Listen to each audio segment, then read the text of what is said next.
Pak, saya minta maaf, saya bilang, saya pengen apa? Pengen masuk Islam aja. Awalnya memang gak setuju dia. Sempat berdebat lah, gini ya. Sampai ngancam mau cerai apa ya. Kepada segenap keluarganya, sahabat-sahabatnya, dan para pengikutnya. Saudara-saudaraku yang saya cintai karena Allah Subhanahu wa taala, alhamdulillah pada hari ini bertepatan dengan saya kedatangan tamu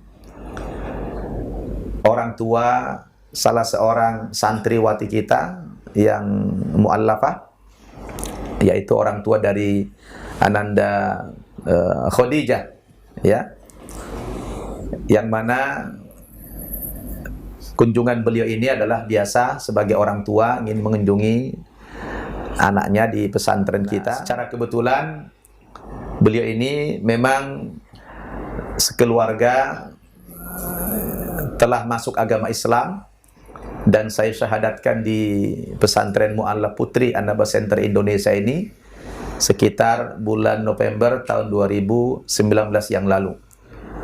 Nah, bersamaan dengan mengunjungi anaknya, kita manfaatkan momentum ini untuk menggali pengalaman-pengalaman spiritual keluarga ini, karena unik sekali beliau satu keluarga menyatakan masuk agama Islam dari keturunan Chinese, ya, keturunan Tionghoa. Mudah-mudahan pada sore ini beliau bisa sharing pengalaman dengan kita, yang memang pemirsa senantiasa menunggu, menanti pengalaman-pengalaman spiritual para mu'allaf di An-Naba TV ini.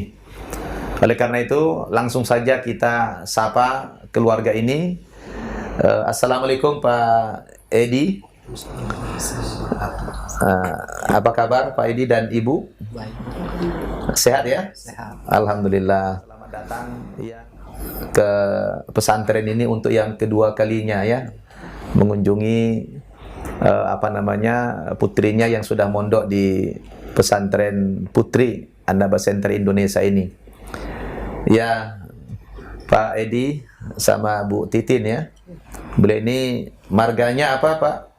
Margalim. Margalim, ya. Ya. Ini karena Bapak sama Ibu kebetulan berkunjung ke pesantren kita, jadi saya mengambil kisah, ya, pengalaman perjalanan hidup Bapak dan Ibu Islam kurang lebih 3 bulan ini, ya. Mungkin boleh sharing pengalaman dengan penonton kita di An-Naba TV ini. Bagaimana perjalanan spiritualnya selama 3 bulan ini, Pak Edi? Boleh cerita sedikit? Kalau setelah masuk ke dalam ajaran Islam itu, perasaan kita tuh beda dengan rasa yang agama yang lalu itu. Begitu, ya? Bedanya itu kalau yang dulu itu kan kita kan taunya hanya mengasihi, kasih kepada sesama manusia gitu. Kalau sekarang itu saya memandang itu apa yang berwujud itu milik Allah gitu. Jadi kasih sayangnya lebih konkret begitu, ya? Konkret ke semua. Alhamdulillah. Sampai ngeliat debu, ngeliat air, pas kita minum air itu, pas air mengalir gitu, Dirasakan. rasa Allah itu sayang sama kita. Subhanallah. Jadi lebih filosofis gitu, ya? Lebih dalam. Kalau dulu dirasakan kasang itu, ya, mungkin agak mengambang begitu, ya. Tapi setelah masuk agama Islam ini, kasih sayang itu lebih diimplementasikan dalam bentuk yang konkret begitu, ya. Melihat orang susah, langsung muncul rasa ingin membantu begitu, ya. Subhanallah. Oke, kalau Bu Titin nih gimana? Sudah 3 bulan ini dalam Islam, apa yang dirasakan nih? Ya, terasa lebih tenang. Biasanya kalau sebelum Muslim kan, kalau sore nggak ada kegiatan, ya main ke tetangga ngerumpi. Kalau sekarang semenjak udah Islam, nunggu waktunya, jam segini harus sebentar lagi sholat, ngumpulkan anak-anak. biasanya waktu maghrib kita sibuk nonton apa sinetron apa. Sekarang kalau udah mau maghrib sibuk mau mandi, bentar lagi Mau sholat. sholat. Anak-anak habis maghrib sibuk mau ngaji gitu. Kayaknya waktu lebih bermanfaat dibanding yang sebelumnya. Subhanallah. Iya, dia apa? Kalau dulu kan kayaknya banyak waktu yang terbuang sia-sia. Kalau sekarang kayaknya waktu sejam aja rasanya berharga gitu. Jangan sampai lah ngelewatin waktu ini disia-siakan gitu. Alhamdulillah. Saya lihat ini Bu Titin begitu syahadat, wajahnya langsung bersinar nampaknya nih ya. Alhamdulillah. Tambah lagi dengan pakaiannya itu syariah. Alhamdulillah luar biasa. Terus ini kan katanya Pak Edi sama keluarga kan tinggal di komplek yang dikelilingi oleh orang non muslim semua. Ya. Itu ketika Pak Edi dan Ibu dan keluarga, anak-anak semua masuk agama Islam, apa sih reaksi mereka melihat Ibu sudah pakai jilbab yang syar'i begini? Apa kesan mereka, tetangga-tetangga itu? Kalau kebanyakan kan yang non muslim kan menganggap pakaian jilbab yang syar'i itu kan terlalu berlebihan. Mereka menganggap itu biasa aja kali, maksudnya Kelebihan bahan kali ya? kenapa harus banyak juga kok orang Islam nggak pakai jilbab gimana begitu kan. Jadinya mereka salah Persepsi. paham gitu kan. Anak-anak kan masih di sekolah Non muslim. non muslim. Nah, jadi bulan pertama tuh si anak saya yang nomor 2 itu Iya. sebulanan lah, tiap hari nangis dibully. Dibully di sana. Ya, dibully di sekolah. Sampai didorong-dorong sampai bilang, ngapain sih pakai acara pindah-pindah agama. Sampai dipanggil guru, sampai ditegur guru, ditanyain kok bisa gini-gini kan. Ya anak saya memang mungkin nih hidayah kali ya, jadi dia juga nggak cerita ke saya, juga dia ngadapin sendiri sampai mau orang tuh bosen, sampai bosen ngebullying dia gitu. Sekarang nggak lagi? Udah nggak. Alhamdulillah. Si istri saya juga sama, namanya jemput anak sekolah kan. Terus sampai disamperin. Aneh gitu ya, dulunya nggak begini kok jadi begini gitu ya. Disamperin sama ibu-ibu. Kenapa sih kok sampai pindah-pindah agama, menjual iman segala macam. Apa komentar ibu itu? Iya, ada ibu-ibu 3 orang sampai nyamperin. Katanya kenapa sih kok sampai menjual iman? Apa banyak inilah pikiran mereka ya, apa karena Uang gitu? Uang, apa karena sesuatu gitu, sampai menjual iman. Sampai kayak dijauhin gitu dari yang biasanya teman arisan, teman ngumpul, nggak ditegur lagi gitu. Masya Cuma Allah. saya cuek aja. Soalnya kan yang mereka kaget itu langsung berubah berjilbab gitu. Iya. Dan jilbabnya syar'i lagi. Iya, abis Kan banyak juga orang ya pindah agama ya pakai jilbab tapi biasa-biasa. Kalau ini kan ibu langsung syar'i gitu. Jadi mereka terkejut semua ya. sampai kata mereka nggak sampai kayak begitu kali, banyak kok orang muslim yang nggak berjilbab.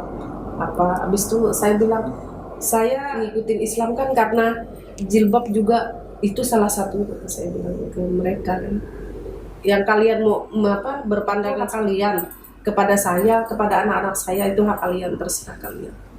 Kalau saya sama anak-anak sama keluarga ya kami ya tetap ikut apa yang ada di dalam hati kami, saya bilang begitu. Subhanallah. Sampai pada akhirnya ya udah berbulan-bulan kan ngantar jemput sekolah. Mungkin mereka apa nyadar sendiri ya, negur balik. Ya saya alhamdulillah lah, biar mereka udah negur udah gini, udah mau menerima. Tadinya Alhamdulillah. mungkin mereka shock kali ya, Iya. sekali berubah langsung Frontal berjilbab, gitu. Iya. Masya Shock Allah. mereka. Terus nih kalau pandangan keluarga lah nih. Ya tadi kalau itu kan tetangga ya. Kalau keluarga, bagaimana respon mereka setelah Pak Edi sekeluarga ini masuk agama Islam? Kata mereka, nih dunia gempar kalau sampai saya masuk ke dalam Islam gitu. Karena mereka taunya saya ini anti dengan apa? Islam Ya, anti dengan ajarannya ya. sebelumnya itu ya. Sebelumnya karena apa namanya? Dulu saya kan suka apa? Suka berdebat di internet, Pak. Saya sebenarnya pendebat Pendebat Islam. sebenarnya aslinya saya itu. Jadi mustahil itu apa bisa bisa sampai menjadi seorang muslim tuh mustahil, nggak kepikiran mereka. Sampai subuh saya kadang di internet sampai jam 3 jam 4 subuh berdebat aja bertahun-tahun.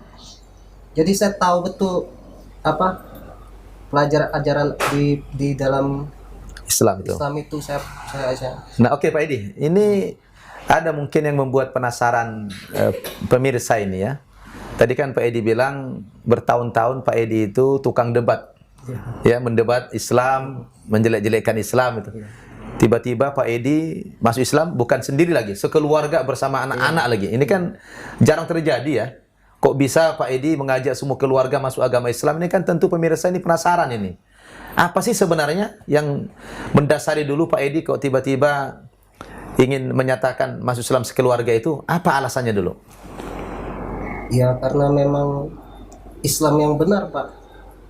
Nggak, yang benar di situ dari aspek mana dulu melihatnya? Apa karena keseringan debat, kemudian kalah dalam berdebat atau bagaimana waktu itu? Enggak mungkin kalah. Kalau berdebat orang nggak mungkin akan berpindah agama. Justru akan kekeh gitu ya? Kekeh, karena apa yang dia pegang di hati itu yang dipertahankan. Nah, tapi faktanya dalam kehidupan itu berbanding terbalik.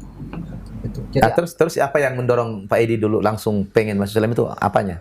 nggak ada niat pengen masuk Islam. Jadi pertama kali itu istri saya, kami kan pindah perumahan. Iya. Ya kan? Saya pindahin masukin ke perumahan yang klaster yang tertutup begitu. Iya.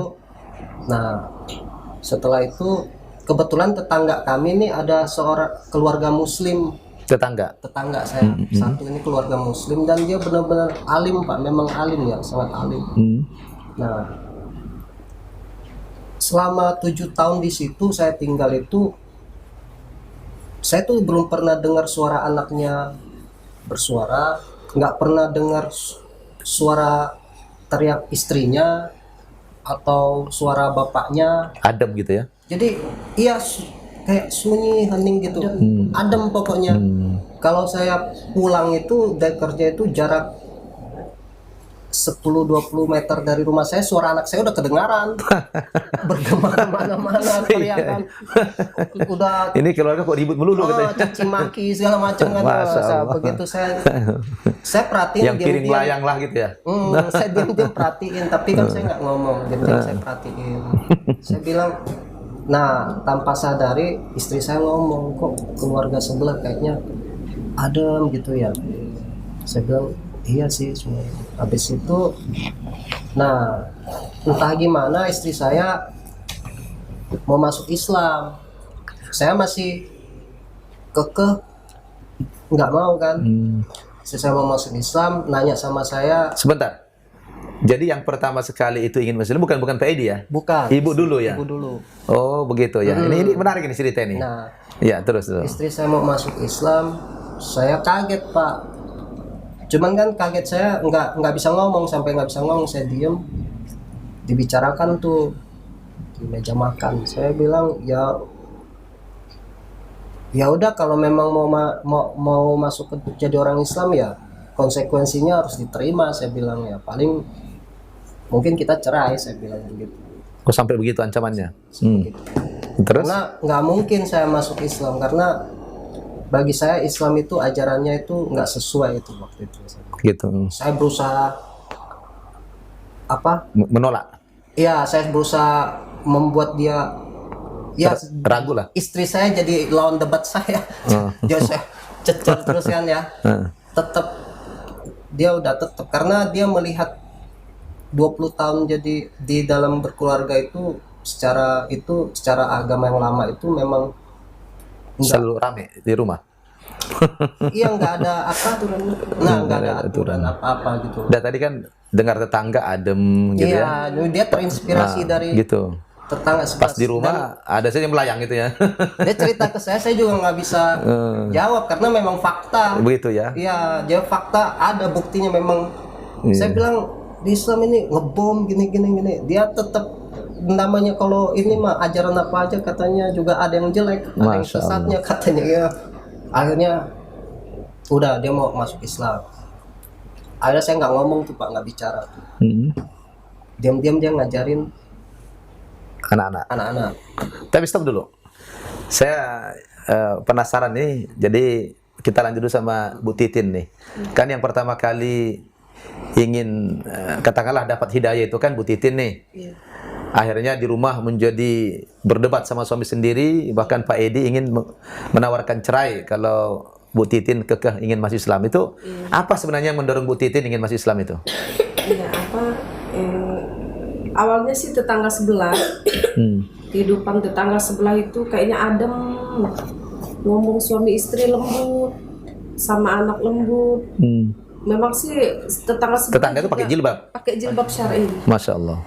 Anaknya yang SD juga pakai jilbab. Subhanallah. Nah terus? Merhatiin gitu ya. Jadi udah tertarik dari tetangga sebelah nih ceritanya. Habis itu setiap keluar ngelewatin orang yang berjilbab itu sampai kayaknya gimana, kayaknya adem ngelihatnya. Kalau Bu Titin rupanya nggak begitu dulu ya? Enggak, pakai masih.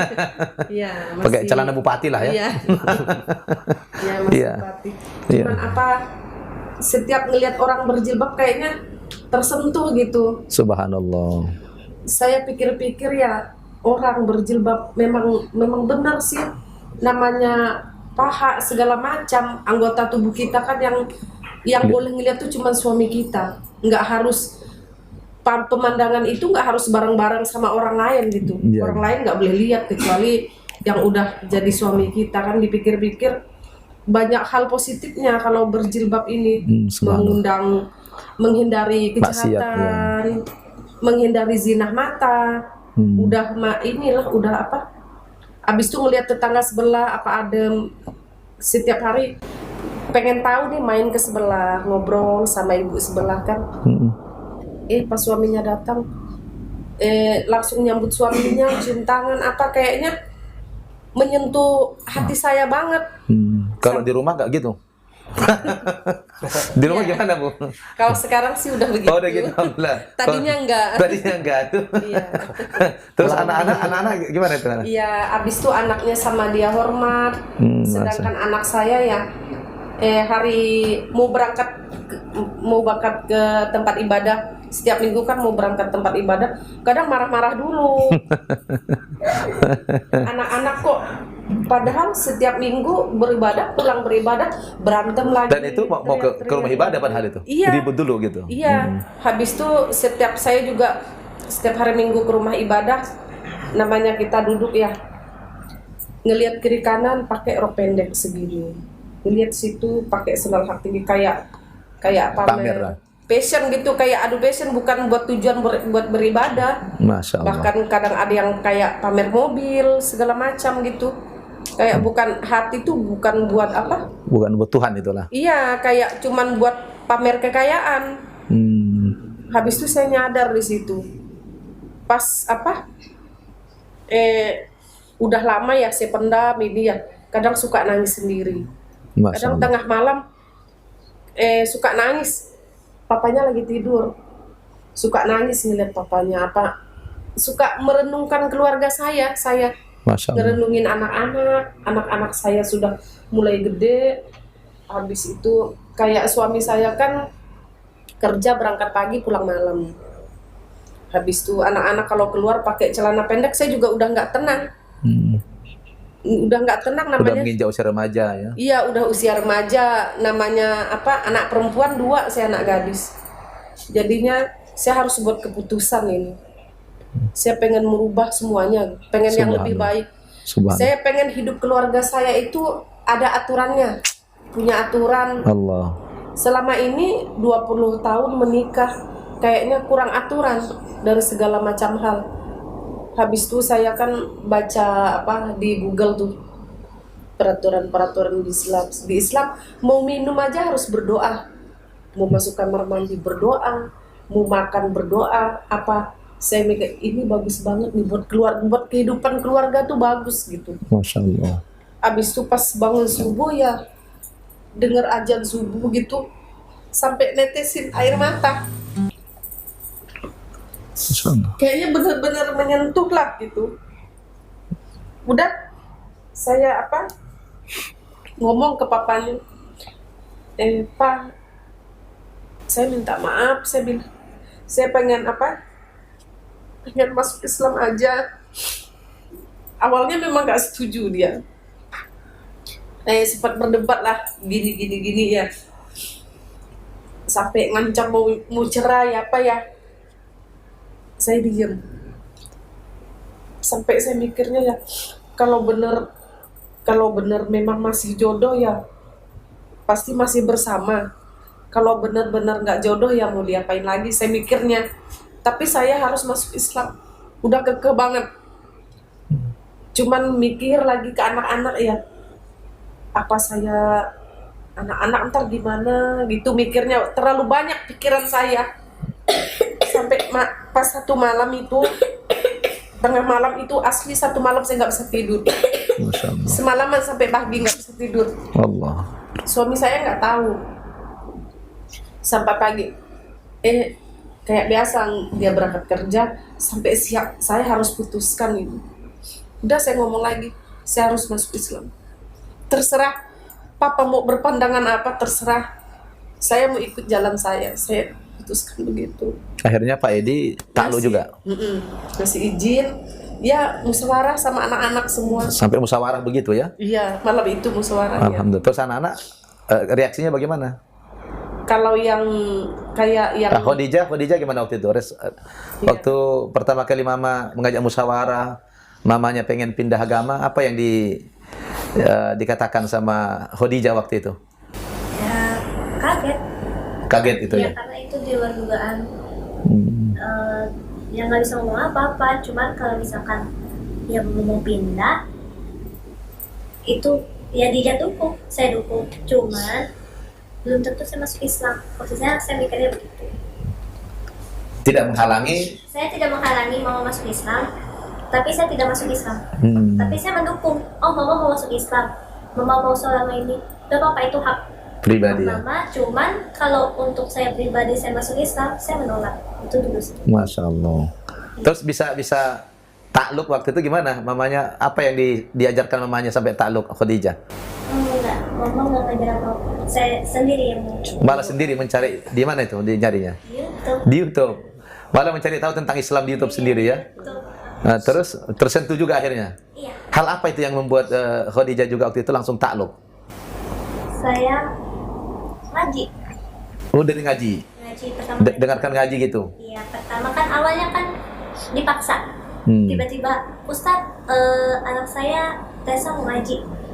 Terus akhirnya mau gak mau saya ikut kan. Mama tiba-tiba ngomong tanpa saya tahu. Akhirnya saya ngaji. Sampai keesokan harinya, hari demi hari saya ngaji. Lama-lama suka dengar orang ngaji itu, apalagi kalau ada nadanya kayak lagu itu. Oh, masuk. Jadi strategi mamanya begitu ya. Jadi belum syahadat tapi dipanggilnya guru mengaji ke rumah untuk melulukan hati anak-anak dulu gitu ya. Waduh, luar biasa ini Bu Titin ya. Saya sampai tidak kuat juga menahan haru ini. Luar biasa ya. Pemirsa Nabat TV rahimakumullah. Dahsyat sekali pengalaman spiritual keluarga ini. Tadi sudah kita dengarkan testimoni dari Pak Edi sebagai suami Bu Titin. Ternyata yang mula-mula mendapatkan hidayah itu adalah Bu Titin, istri dari Pak Edi, yang disebabkan beliau banyak merenung tentang kehidupannya yang berumah tangga selama 20 tahun, tapi kok tidak merasakan kebahagiaan yang hakiki. Begitu melihat tetangganya yang beragama Islam, yang mengamalkan ajaran Islam itu secara kafah, istrinya pakai jilbab yang syar'i, anak-anaknya juga, Dia merasakan bagaimana keluarga ini keluarga yang sakinah, mawaddah, warahmah. Dari situ Bu Titin ini tersentuh hatinya, ingin memiliki keluarga yang seperti itu. Akhirnya beliau banyak merenung, banyak melakukan muhasabah, sampai akhirnya Allah Subhanahu wa taala memberikan hidayah kepada beliau. Dan banyak faktor yang direnungkan beliau, mulai dari nasib keluarganya yang jarang sekali harmonis, begitu juga dalam perilaku kesehariannya, dari berpakaian, tutur kata, sampai di rumah sering ada saja yang melayang begitu Bu ya. Ya, mendambakan keluarga yang kasih sayang begitu, dan barulah ditemukan rupanya di Islam, subhanallah. Dan yang paling luar biasa, semua anak-anaknya sudah diajak ke Islam. Dan saya masih penasaran dikit, takluknya Pak Edi waktu itu gimana? Takluk sama Bu itu apa? Setelah dia positif mau masuk Islam, istri saya ketemu teman-teman saya. Kayaknya saya bakal Teman-teman ini yang Muslim? Non? Campur, oke. Muslim sama non Muslim. Habis itu yang non Muslim diam, yang Muslim juga pada diam. Saya bilang, terus yang Muslim, gini aja, teman-teman saya Muslim, coba Pak Edi bicara sama teman saya, teman saya Pak Haji ini, katanya. Ya, saya bilang ntar aja dulu. Nah, secara diam terus saya pulang. Karena saya banyak tahu, karena dulu saya pendebat, jadi saya tuh banyak ada senjata buat melemahkan. Iya. Nah, saya bilang sama istri saya, beginilah, saya bilang, ya, tolong kamu panggil Pak Ustadz atau siapa ulama ke rumah, nanti saya kita bicarakan di rumah, kamu panggil, kita bicara bertiga di sini untuk menjelaskan Islam gitu. Ya, kalau misalnya memang benar ajaran Islam ini, ya kamu dengar sendiri jawaban dari Pak Ustadz, kata saya kan. Nah, setelah saya bicara begitu, saya berangkat kerja. Istri saya pergi ke masjid, ketemu imam, nangis-nangis dia di masjid, minta Ke pesantren. Ke pesantren. Pertama ke masjid dulu, minta siapa kek, ulama, imam atau bicara sama saya kan.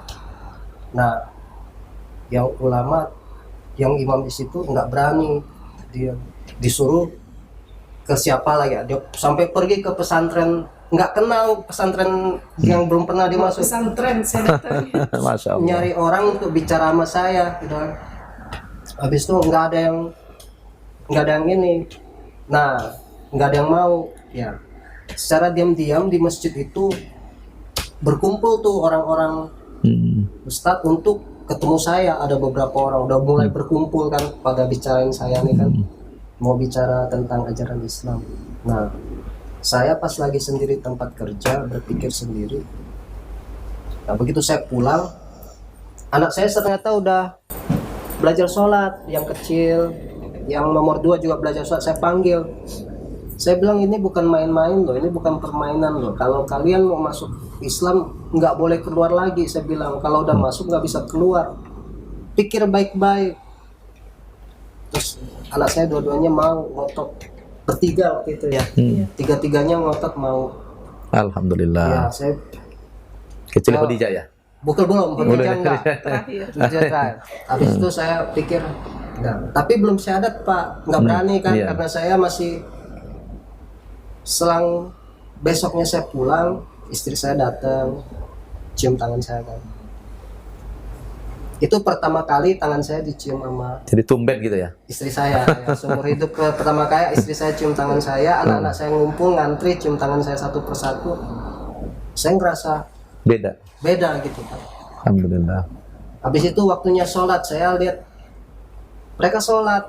Padahal belum syahadat itu. Belum saya ngintip anak saya sholat. tidur setengah malam, saya bangun, saya tahu istri saya bangun, saya kebangun, sampai saya nggak bangun, istri saya bangun sholat tengah malam ya.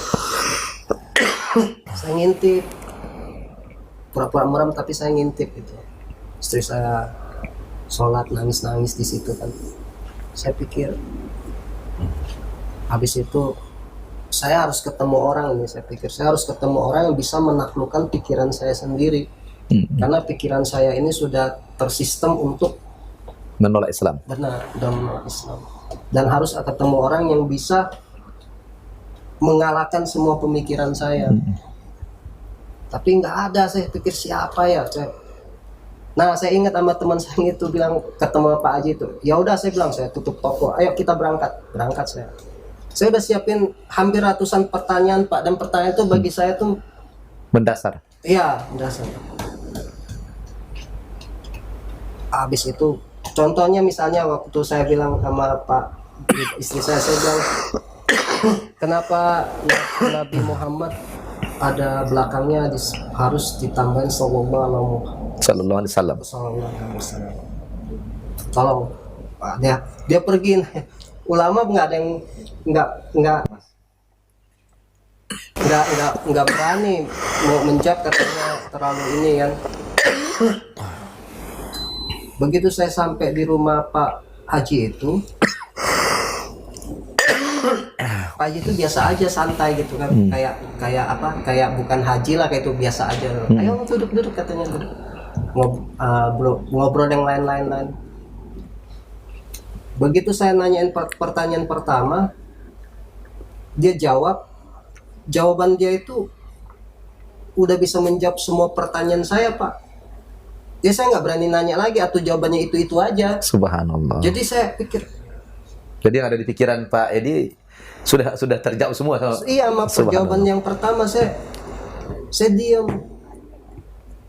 diam aja sampai jam 2 malam di rumah Pak Haji itu, sampai jam 3 subuh. Akhirnya saya bilang, Pak, saya syahadat lah. Hidupin lampunya. Lalu saya bawa syahadat jam 3 subuh. Pulang, saya buka pintu, istri saya kaget, saya udah pakai peci, Masya Allah. bawa pakai sarung. Jadi mereka belum syahadat, saya duluan yang syahadat. Cuman Subhanallah. yang dapat hidayah duluan istri saya gitu. Tapi malah syahadat Pak Edi Saya duluan. Allahu Akbar. Setelah saya syahadat duluan, udah saya bilang ya udah saya coba belajar ya. Tapi saya belum bisa mengenal Nabi Muhammad SAW. Dari kecil saya nggak pernah kenal beliau, jadi saya coba cari tahu. Ya, tetap nggak bisa masuk nih, nggak bisa klub. Sampai saya berdoa sama Allah, ya Allah, saya bilang bikin saya mencintai beliau gitu loh, karena saya nggak tahu, nggak tahu, iya, nggak mungkin bisa kalau secara manusiawi gitu. Yang bikin saya lulus 100% secara total benar-benar ke iman Islam itu saya dengar kisah Nabi Muhammad SAW dengan Siti Khotijah kan. Siti Khotijah kan orang kaya. Betul. Orang kaya, terus Nabi juga, beliau juga bukan orang susah ya, nikah sama Siti Khotijah. Tapi di detik-detik Ibu Siti Khotijah meninggal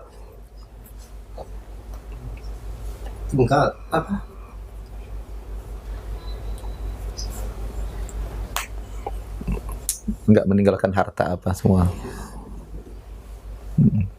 Masya Allah. 85 jahitan. Masya Allah. Bajunya Iya. 80 tambalan. Iya. Masya Allah, Pak Edi, luar biasa kisah perjalanan hidup keluarga ini mendapatkan hidayah dari Allah Subhanahu wa Ta'ala sampai tidak mampu lagi diungkapkan dengan kata-kata karena sudah sangat menyentuh sekali. Mudah-mudahan keluarga ini dijadikan sebagai contoh bagi keluarga-keluarga yang lain, terutama yang belum muslim. Mudah-mudahan keluarga ini menjadi ikon ya, bagaimana perjuangan mereka meraih hidayah dari Allah Subhanahu wa taala luar biasa. Allah gerakkan hatinya karena melihat tetangganya bagaimana kehidupan pribadi muslim itu ternyata sangat indah sekali. Dan itu yang dirasakan keluarga ini yang mula-mula oleh Bu Titin yang sekarang berganti nama, apa namanya kemarin? Itu Fatimah. Dan setelah lulus semuanya, akhirnya datang ke saya.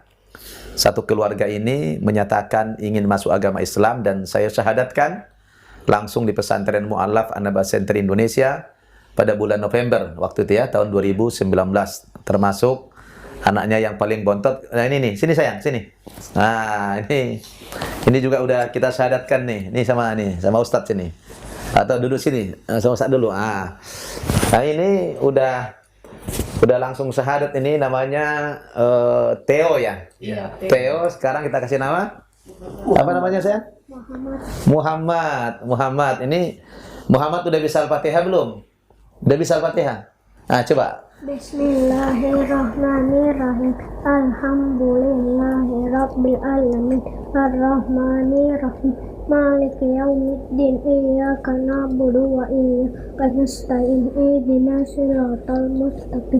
Siratal ladzina an'amta 'alaihim ghairil maghdubi 'alaihim waladdallin. Allahu Akbar. Masya Allah. Masya Allah. Ini mungil nih ya. Udah lancar baca Al-Fatihah. Udah hafal ini belum? Udah hafal udah bisa baca Quran belum? Belum, tapi baru hafal. Bacaan sholat udah hafal belum? Nah, coba bacaan sholatnya apa? Bismillahirrahmanirrahim.